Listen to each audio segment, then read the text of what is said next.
je voudrais exprimer la grande satisfaction du secteur privé par rapport aux mesures qui ont été annoncées par Monsieur le Premier ministre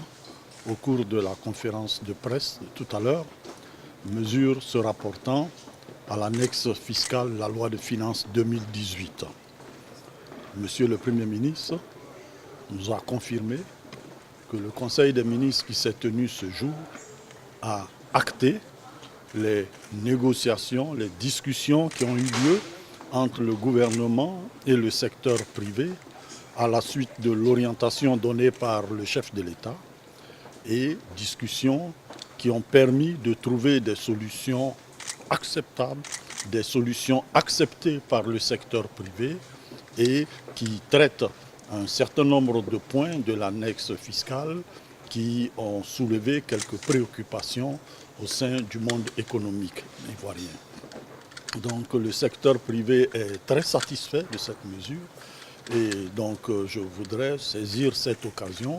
pour exprimer nos remerciements, notre satisfaction à Monsieur le Président de la République en premier lieu et au Premier ministre, chef du gouvernement, qui a conduit donc ces discussions avec le secteur privé. Est-ce que vous pouvez revenir un peu sur les points qui ont été pris en compte? Alors, au-delà des points particuliers qui ont pu être traités et pour lesquels des accords ont été trouvés, le secteur privé est d'abord satisfait par le dialogue qui s'est instauré entre le gouvernement et le secteur privé, qui est la matérialisation de l'esprit de partenariat dans lequel sont inscrites les relations donc gouvernement-secteur privé.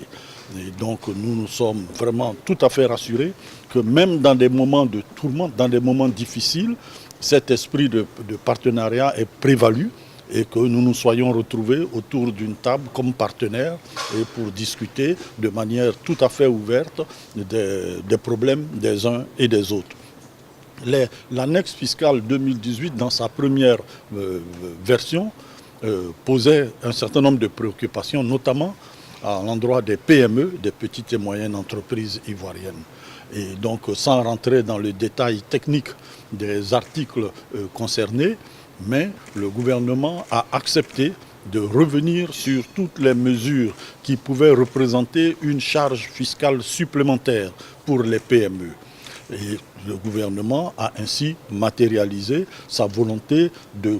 travailler à consolider le tissu des PME ivoiriennes qui doivent être vraiment un levier, un vecteur important pour le développement économique de ce pays.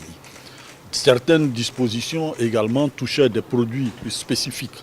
Le gouvernement a accepté, sur ces produits spécifiques-là, d'avoir une lecture économique d'ensemble pour tenir compte à la fois des besoins de ressources fiscales du gouvernement, à la fois également de l'environnement de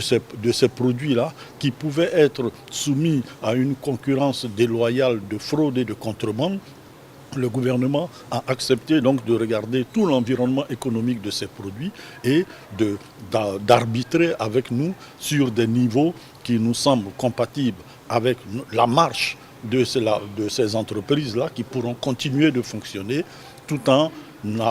avançant également dans une certaine proportion dans l'amélioration des recettes fiscales de l'État. Donc le secteur privé est totalement, vraiment satisfait. Le secteur privé est confiant et le secteur privé entend s'inscrire vraiment durablement dans un partenariat avec l'État, un partenariat État-secteur privé qui nous permettra de construire une Côte d'Ivoire économique forte. Le Premier ministre l'a rappelé tout à l'heure encore, la place que le secteur privé doit occuper dans l'économie ivoirienne pour créer des emplois, pour offrir des emplois à notre jeunesse. Nous partageons la même vision, gouvernement et secteur privé, et quand nous discutons, nous trouvons des terrains de convergence.